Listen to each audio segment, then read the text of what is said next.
ulama, segenap para tokoh, segenap para tuan guru, segenap para kiai, wabil khusus yang sama-sama kita hormati dan kita muliakan, keluarga besar almarhumah almakfurlaha Ibu Hajjah Darajatul Islamiyah binti Kiai Haji Burhanuddin beserta seluruh keluarga besarnya, anak, mantu, cucu, juga wabil khusus suami dari almarhumah almakfurlaha. Kita doakan beliau senantiasa panjang umur dalam keadaan sehat walafiat, senantiasa diberikan keberkahan oleh Allah Subhanahu wa taala. Wabil khusus yang saya hormati sahabat saya Al-Mukarram wal Muhtaram Kiai Imam Jarkasih, Ketua Tanfidiyah, Pengurus Wakil Cabang Nahdlatul Ulama Kecamatan Babelan, juga salah seorang putra beliau Al-Mukarram Bapak Al-Ustaz Ade Sukron, Bendahara Lembaga Dakwah Nahdlatul Ulama Kabupaten Bekasi. Juga yang saya hormati akhi Nabilah, sahabat saya, senior saya Al-Mukarram Kiai Haji Ikhwan Muhtasar Nahdlatul Ulama wilayah Kecamatan Babelan. Juga yang saya hormati Al-Mukarram Bapak Ustadz Haji Salamun, yang mohon maaf yang lainnya saya nggak sebutin satu persatu karena saya nggak kenal. Mudah-mudahan tidak saya menyebut satu persatu, demi Allah tidak mengurangi rasa takrim, takzim dan mahabbah saya kepada seluruh yang hadir pada kesempatan ini. Mudah-mudahan semuanya kita dirahmati, diridhoi dan diberkahi oleh Allah Subhanahu wa taala. Amin ya rabbal alamin. Hadirin yang saya muliakan, pertama saya mohon maaf kepada saya punya sahabat Al-Mukarram Bapak Kiai Haji Imam Jarkasih selaku tanfidh. Saya ini suriah, bukan mustasar ya. Kalau mustasar itu penasehat, itu Pak Iwan ya, Pak Haji Iwan. Kalau saya Rois Suriah. Kemudian hariannya itu beliau Bapak Imam Jarkasih, itu Ketua Tanfidh Kecamatan Babelan. Hadirin yang saya muliakan, acara macam ini adalah merupakan satu warisan yang telah diwariskan oleh para ulama kita, para kiai kita, para guru kita. Yuk kita pertahankan sampai titik darah penghabisan. Karena apa yang dilakukan oleh para beliau ini bukan tanpa dasar, bukan tanpa dalil, bukan tanpa pedoman. Karena tidak mustahil, Bapak hadirin yang saya muliakan, saya tinggal di Kampung Keranggeng, itu berdekatan dengan Kampung Keramat. Mungkin bapak-bapak pastinya tahu lah ya, Kampung Keramat itu kampung sekepal Pak, kalau bahasa orang kitanya. Tapi aliran macam-macam ya. Kalau Jumat aja ini ada yang ngetan, ada yang ngulon, ada yang ngetan, ada yang ngulon, batrok begitu. Kalau di Babelan gak enak, satu. Kalau nggak percaya, ayo, saya bukan ngomong bohong Pak, beneran. Tidak mustahil apa yang kita lakukan sekarang ini akan dibantah dan disanggah oleh anak-anak kita, oleh generasi kita yang tidak sepaham dengan kita. Bahkan mereka bilang, apa? Orang tua kita dulu emang geblek-geblek katanya. Dia bilang geblek katanya. Udah coba itu. yang kerjaannya kagak pakai dalil katanya, begitu.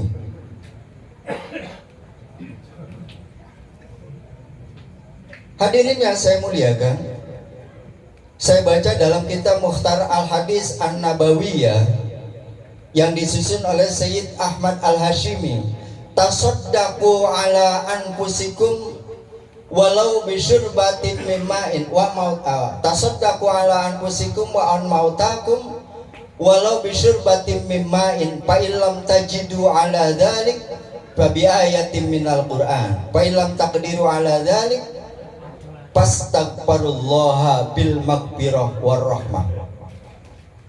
Kata beliau Rasul, sedekah untuk dirimu dan untuk mereka orang-orang yang sudah wafat di antara kalian, walaupun itu cuma hanya seteguk air. Jadi kita Bapak, misalnya teman kita datang, sahabat datang, kerabat datang, family datang, siapapun yang kita suguhkan, niatkan buat orang tua kita, buat siapa saja yang kita niatkan, akan sampai berdasarkan hadis ini.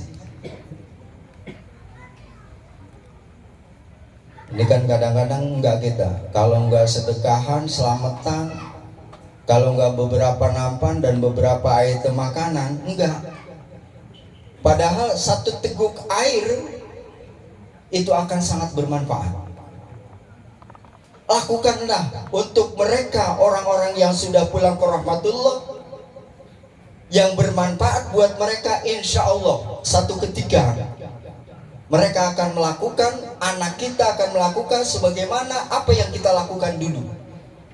Jangan berharap kalau sekarang kita tidak pernah melakukan sesuatu yang bermanfaat buat mereka orang-orang yang sudah pulang ke rahmatullah. Pada satu ketika anak kita, keturunan kita, cucu kita ingat terhadap kita. Karma kata orang, sunnatullah, itulah.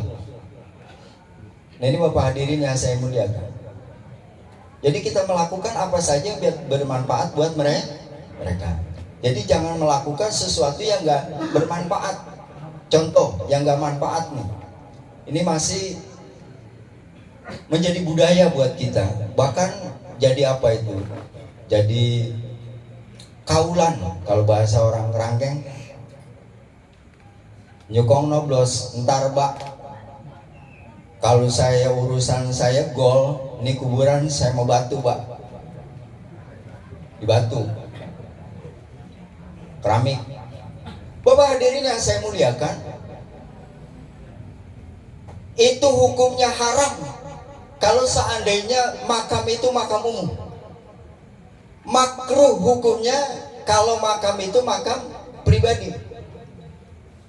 Sebab apa dan mengapa? Karena nggak ada manfaatnya buat mereka. Apapun yang berbau dunia, dengan segala keglamorannya, dengan segala aneka ragamnya, mereka nggak butuh lagi udah. Jangankan tibang porselen Pak, jangankan tibang keramik, granit, giok sekalipun nggak ada manfaatnya, nggak ada. Bahkan saya baca dalam kitab Kifayatul Akhyar, itu harus wajib dibongkar, jual, masukkan ke Baitul Mal, kas negara. Coba manfaatnya apa? Nggak ada. Bahkan bikin susah kita yang mau mati. Karena kuburan itu bukan untuk diabadikan Bapak. Kalau seandainya diperkirakan udah tinggal tulang belulang, udah gali lagi, manfaatin lagi. Islam ternyata berpikir jauh ke depan. Coba model sekarang, ada orang pada wakafin buat kober, ngembet kober, ada tuh banyak. Tahu ngembet? Lepas sana dulu kober kan loh, gua banget ini. Ini udah bikin kecil aja. Hah? Iya ngembet koberan, apa namanya kober? Ya kita yang mau pada meninggal ini, mau pada wafat nanti di mana? Kalau semuanya di batu. Nah ini Bapak hadirin yang saya muliakan, mohon maaf, apa kita harus dikanyutin gitu? Hah? Ya kalau yang punya tanah, kan ada ceritanya Pak, pernah saya lihat di televisi, orang saking kagak punya tanah, dia kubur di bawah ranjangnya Pak. Pernah tuh tahun berapa? Nggak tahu dah. Saya pernah melihat tayangan televisi seperti itu. Betul itu, nggak boleh, jangan, haram hukumnya. Kalau makam itu makam umum.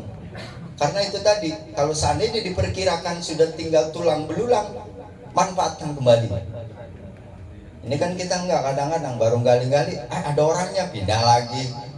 Gali-gali ada orangnya katanya, padahal tinggal tulang. Dia orang kober kok. Ya pasti ada tulang lah. Kecuali depan rumah kita kali ya. Nah itu Bapak hadirin yang saya muliakan, yang bermanfaat aja. Apa? Ya udah, kita jariakan pahalanya buat orang tua kita. Itu sangat bermanfaat. Sama juga kita melakukan sesuatu yang tidak bermanfaat sekalipun dalam keadaan situasi normal, itu sesuatu yang menjadi makanan favorit buat kita. Contoh, ada orang lagi kelelep di laut, tenggelam timbul, kita kasih sate sama sop. Bang nih sate bang, ini sop bang. Kira-kira gimana? Lah sama juga begitu pak. Lekober rapi-rapi kayak gitu. Udah gitu kadang-kadang dia teralis, kayak boleh ngwakapin engkongnya. Lo coba itu. Pernah lihat gak diteralis?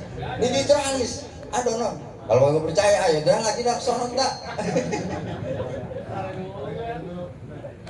Lah bukan boleh engkongnya, bukan yang wakafin, bukan. Lah itu ukuran apa 4 kuburan. Di bakal dewek, lah coba itu. Kan main malu. Ya. Terus sekarang tanah berapa duit coba dah? Di kerangkeng aja pinggir jalan pakai ada 3 jutanya pak. Iya. Jadi buat muakafin kuburan, buat pemakaman itu orang mikir-mikir. Ya. Apa yang bermanfaat? Bapak hadirin yang saya muliakan, ada sebuah kisah ketika beliau Rasul Shallallahu Alaihi Wasallam berjalan dengan para sahabatnya.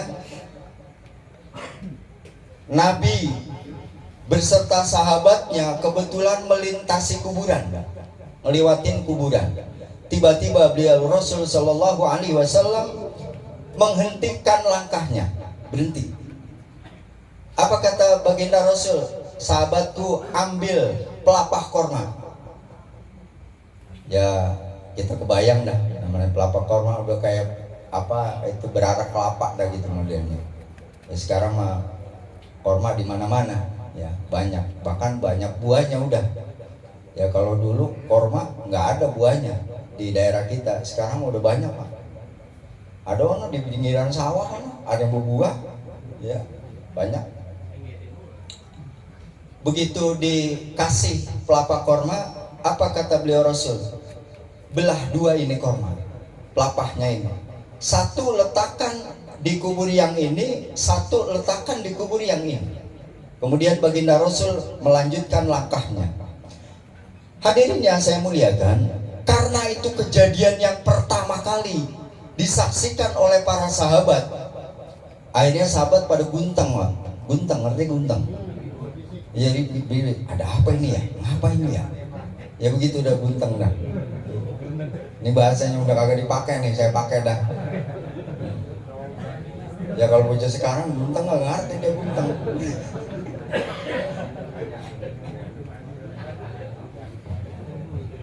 Ini Pak Imam teman saya mana sih orangnya? Ah? Lagi guntang aja mau. Iya. Akhirnya, iya, saya belum lihat dari tadi, Pak. Akhirnya Bapak hadirin yang saya muliakan, itu sahabat ada yang memberanikan diri bertanya kepada beliau Rasul, ya Rasulullah, apa yang terjadi pada 2 kubur ini? Kata beliau Rasul, 2 kubur ini dua-duanya sedang disiksa oleh Allah Subhanahu wa Ta'ala. Yang pertama akibat kencing yang gak tiris nih. Udah ceroboh dia, kadang-kadang udah main begitu aja ya. Makanya dengan demikian banyak para fuqaha, ahli-ahli fikih ini memberikan kiat untuk meniriskan kencing. Ada yang digitu, diurut, ada yang digitu-gituin.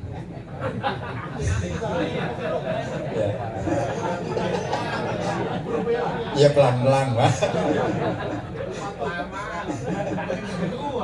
Ya dehem. Ya. Kemudian apa? Melangkah 1-2 langkah. Ya tapi jangan sampai keluar. Bahaya. Ya. Ya. Ini fuqaha memberikan trik kiat untuk apa? Meniriskan kencing. Yang satu ini disiksa, dia sering adu domba. Omongan dari sini bawa ke sono, dari sono bawa ke sini, terus begitu dan begitu. Mudah-mudahan kata beliau Rasul, dengan tasbihnya pelapak korma, 2 mayit ini akan mendapatkan ampunan dari Allah Subhanahu wa Ta'ala. Bapak hadirin yang saya muliakan, makhluk semua bertasbih kecuali jin dan manusia dengan bahasa mereka masing-masing dan cara mereka masing-masing. Hal itu sebagaimana diinformasikan oleh Allah Subhanahu wa Ta'ala, termaktub di dalam ayat Al-Qur'an, yusabbihu lillahi man fis samawati wa man fil ardh. Apa saja yang ada di langit dan ada di bumi semua bertasbih. Mudah-mudahan dengan tasbihnya pelapak korma ini 2 penghuni kubur ini akan diampuni oleh Allah Subhanahu wa Ta'ala. Nah itu Bapak hadirin yang saya muliakan. Sekarang pertanyaannya, kalau ada orang menyanggah, membantah tasbihnya manusia, makhluk yang teramat sangat mulia, menurut mereka tidak sampai, ini dalilnya dari mana? Ternyata dengan dalil ini saja, dengan kepiawaian kerangka berpikir ulama-ulama kita dengan segala kecerdasan dan kekritisannya, ternyata dipandang perlu untuk menanam sesuatu di atas kubur agar apa? Tanaman itu bisa bertasbih. Dengan tasbihnya diharapkan, dengan berkah tasbihnya diharapkan bisa mendapatkan ampunan dan rahmat dari Allah Subhanahu wa Ta'ala. Udah bagaimana nih?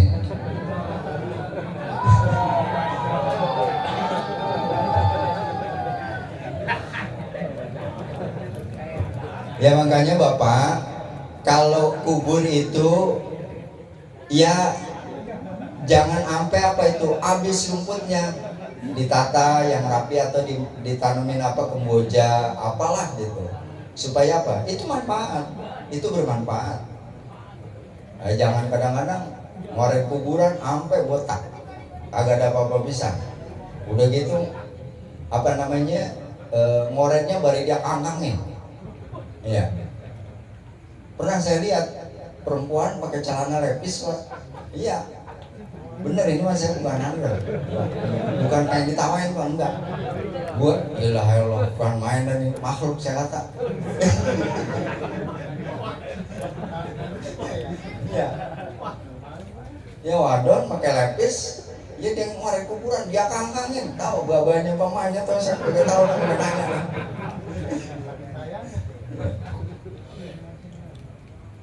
Padahal banyak ungkapan di dalam hadis, upayakan dan usahakan jangan sampai kita menginjek-injek kuburan. Kata Rasulullah, andaikan ada bara api selain daripada itu hanya kuburan yang ada, kamu harus duduki bara api itu. Saking apa? Kagak bolehnya. Ini kan kadang-kadang kagak, emang udah keramik dong, rokok aja di atas keramik tuh. Ya kuburan. Ya. Pertanda bahwa manusia itu adalah makhluk yang sangat mulia. Jangankan dia hidupnya, menurut logika, menurut akal, menurut kasat mata, mungkin kalau kita bisa lihat, dia tidak lebih daripada tulang belulang, tetapi tetap dia harus kita hormati. Bahkan ada sebuah etika Bapak, saya baca dalam salah satu keterangan yang disampaikan oleh para ulama, ketika kita masa hidup beliau kita nggak berani dekat, pada saat kita ziarah agak jauh Pak, Seperti apa? Hadratus Syekh Kiai Nur Ali, kalau beliau masih hidup berani nggak dekat-dekat kita? Beliau ini baru berebut di depan. Ya, kayak deket-deketan banget. Enggak, saya mah alhamdulillah setelah saya lihat itu keterangan, saya agak jauhan. Karena apa ya? Kita tahu diri lah. Beliau siapa, kita siapa gitu. Jadi ada keterangan seperti itu. Artinya apa? Sampai kapanpun manusia tetap punya kapasitas. Manusia makhluk yang sangat mulia, yang harus kita pelihara kemuliaan itu. Ini Bapak hadirin yang saya muliakan. Kemudian kata baginda Rasul apa? Fa'ilam tajidu ala dalik, andaikan kita nggak mempunyai seteguk air. Ya kalau kopi silakan Bapak, susu silakan, teh silakan, pahalanya buat orang, buat yang kita niatkan, siapa saja. Ya kan kalau teh dicampurin susu namanya teh susu, kalau kopi namanya kopi susu, kalau air putih namanya air susu.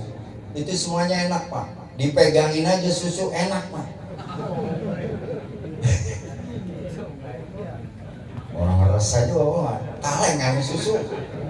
Artinya kalau kita udah megangin dikit lagi kita bisa bakalan minum, masa kita pegangin aja ya. Udah coba ya.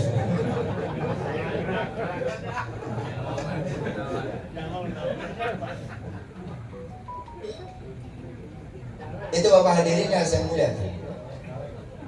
Kalau enggak, apakah kita harus tidak melakukan sesuatu yang bisa bermanfaat buat mereka, orang-orang yang sudah pulang ke rahmatullah? Tidak.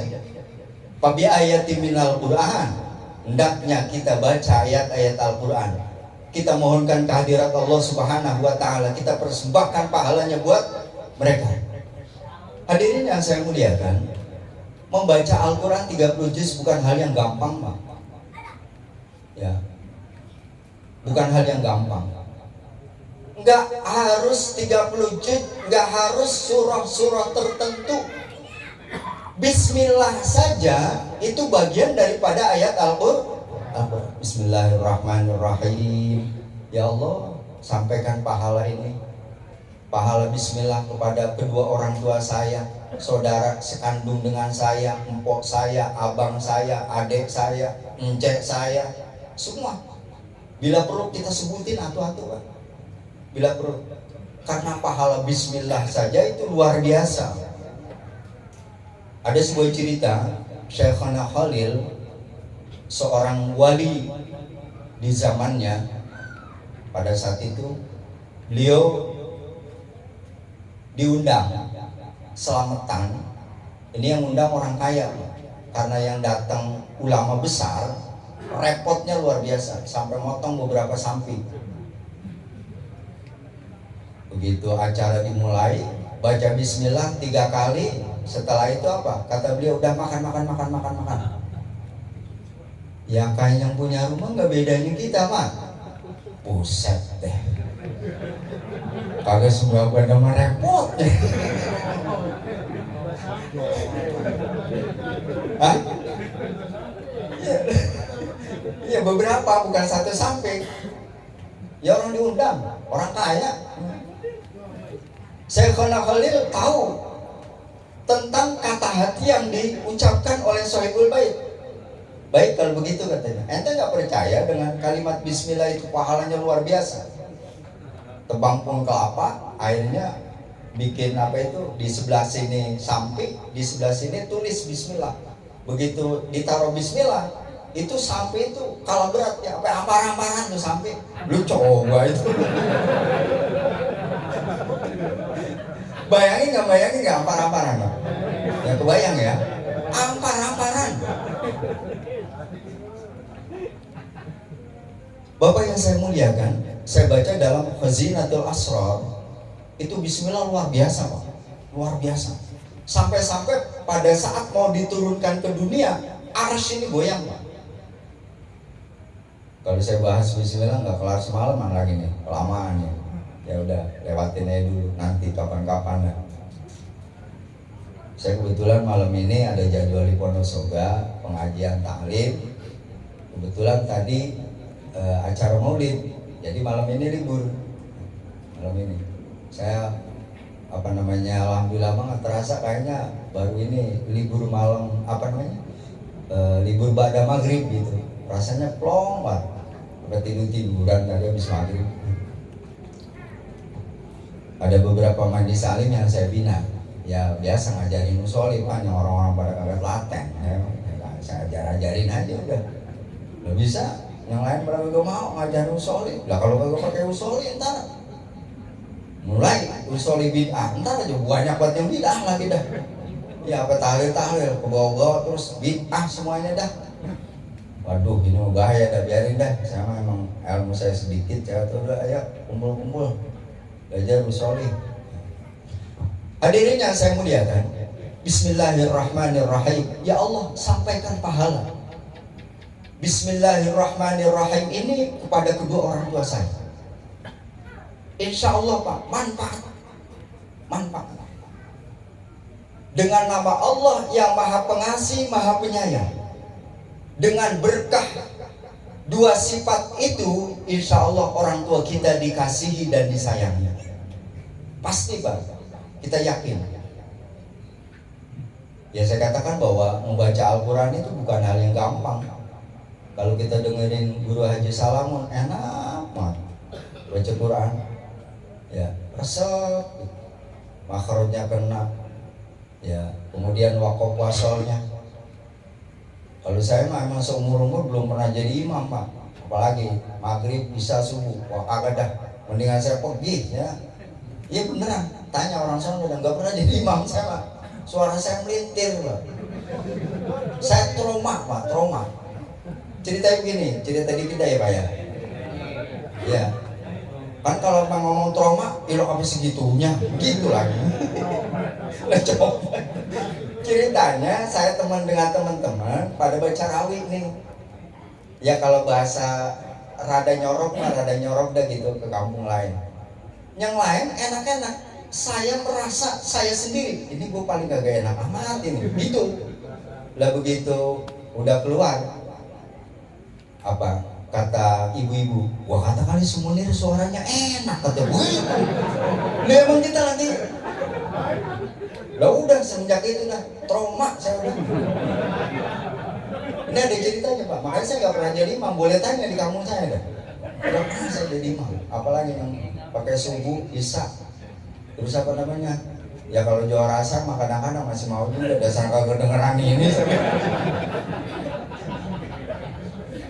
Ya saya pikir ya walaupun insya Allah makharijul huruf saya bisa gitu, tajwid bisa, waqaf wasal bisa. Saya baca Al-Quran itu sanad saya sampai ke Lauhil Mahfuz, sampai ke Allah itu 39 ya, ada sanadnya. Saya punya guru ini Kiai Umar Soleh berguru kepada Kiai Munawir Yogyakarta, terus sampai ke Lauhil Mahfuz itu saya yang ke 39. Cuman itu tadi suara saya kagak enak, ya, lintir. Lintir. Hadirin yang saya muliakan, saya katakan bahwa Al-Quran itu nggak gampang. Al-Quran itu bahasa Arab, sensitif. Salah makhraj, salah arti. Wakof dan wasol harus ada ketentuannya, mengikuti ketentuan. Sederhana saja Pak. Saya baca surah Ikhlas, Qul huwallahu ahad dengan Qul huwallahu ahad, kedengarannya beda nggak? Beda ya. Saya ulangi, Qul huwallahu ahad dengan Qul huwallahu ahad. Kalau Qul huwallahu ahad itu artinya katakanlah Allah Tuhan yang Maha Esa. Tapi kalau kita katakan Qul huwallahu ahad, makanlah Allah Tuhan yang Maha Esa. Itu suruh makan Tuhan. Itu coba itu perbuatan sakti. Biro manamu. Makanya kalau kita baca Al-Quran itu Masya Allah, ada ceplok-ceploknya, ada kadang-kadang sya, beda. Sa, sa, sya. Nah itu. Kalau kita baca Al-Quran ngirimin yang kagak pase, ya sama aja kita ngirimin sayur pucung, gabus pucung yang menjadi menu unggulan orang Betawi. Tapi kalau nggak sesuai dengan resep, itu bisa bahaya, Pak. Al-Quran kita kirimkan buat orang yang sudah meninggal. Ya barangkali buat kita sama bapak, ya udah memang begini adanya. Tapi kita harus perjuangkan bagaimana anak kita, bagaimana cucu kita. Ini kan kalau di kampung saya nih Pak, nih emponya, abangnya udah ngaji duluan, adiknya belum. Din, ikut abang tuh, suruh ikut, ikut empol tuh. Lah kagak ada yang nyarain di sana mau guru, di sini. Sama. Ya kali beda. Ya suruh ikut. Ya, begitu dong udah. Masya Allah udah Al-Quran Pak. Masya Allah kalau kita bahas ini kalau cuma semalaman. Ya, Quran ini. Ini prihatin juga kadang-kadang. Kalau cucunya, anaknya mau nonton, itu ditanya, Din, lu punya duit? Kata bapaknya nih, enggak Pak. Amangkongnya tanya, Din, lu punya duit Din? Agak kong. Pada ngasih tuh, bapaknya ngasih, engkongnya ngasih. Karena apa? Dia membayangkan bapaknya, engkongnya, pantesnya. Kalau teman-teman apa ada jajan, dia kagak jajan, nongol aja. Dia bayangin. Tapi pernah nggak bapaknya, engkongnya mikirin, kebayang gurunya pantasnya lagi melongo aja kagak merokok. Melongo kagak ngerokok. Ya belum mau bengong. Enggak, udah nggak ngerti orang sini melongo ya. Lah kagak. Ya padahal mah punya murid ada 100 orang. Ya per tahun yang gede-gede 1 juta aja Pak. Lah 1 juta sehari cuma 200.000. Berapa tau dah? Coba aja. Tuh banyak bawa tuh HP. Ya dihitung-hitung. Lah gak dapet sebatang-batang aja. Iya. Lah ini merokok kita kadang-kadang pakai ada 2 bungkus habisin. Coba itu. Saya dah. Kata Pak Iwan tadi dia udah deketin saya begitu selesai acara Merdeka merokok nih. Saya mah nungguin kepala suku dah. Ya kalau dia ngerokok ya saya ngerokok. Kalau enggak ya enggak berani ya. Itu Bapak hadirin yang saya muliakan.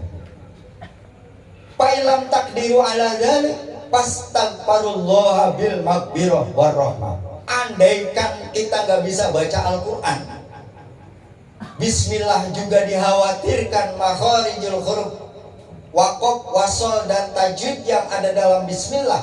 Mungkin kita meragukan karena kita tidak pernah belajar tajwid, tidak pernah belajar makharijul huruf, tidak pernah belajar waqaf dan wasol. Mungkinkah akan kita kuasai ilmu semuanya itu? Udah gak bisa. Mohonkan ampun saja kehadirat Allah. Ya Allah, ya Tuhan kami, ampunilah kedua orang tua saya, Allah.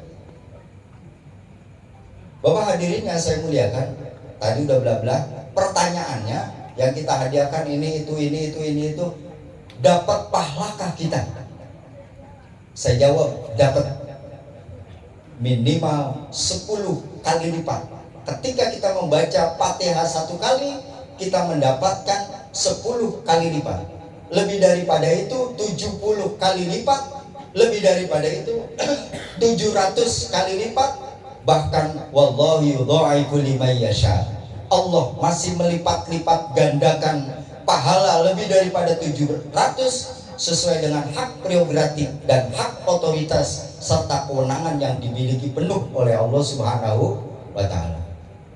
Sebab apa dan mengapa pertanyaannya? Karena kita begitu perhatian dan peduli kepada mereka, orang tua kita, orang yang sudah pulang ke rahmatullah.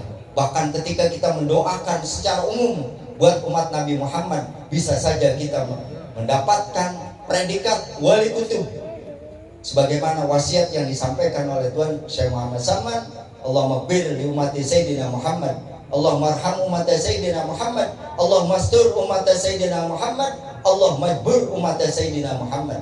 Kata beliau, aku tidak naik martabatku, melainkan aku melazimkan membaca doa ini. Dan barang siapa melazimkan doa ini, dia akan masuk jumlah kutub. Artinya tertinggi kewalian seseorang pada saat itu.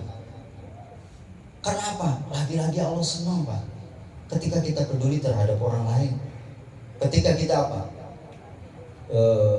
Peduli terhadap orang lain, perhatian terhadap orang lain. Bahkan ketika kita berdoa, saking senangnya Allah, Allah menciptakan malaikat yang tugasnya mengaminkan doa kita dan mengembalikan doa kita. Contoh, saya berdoa, ya Allah, ya Tuhan kami, mudah-mudahan sahabat saya, Pak Ikhwan, Pak Haji Ikhwan panjang umur, dalam keadaan sehat walafiat, senantiasa diberikan keberkahan oleh Allah Subhanahu wa taala. Kata malaikat, amin walaka misla dzalik.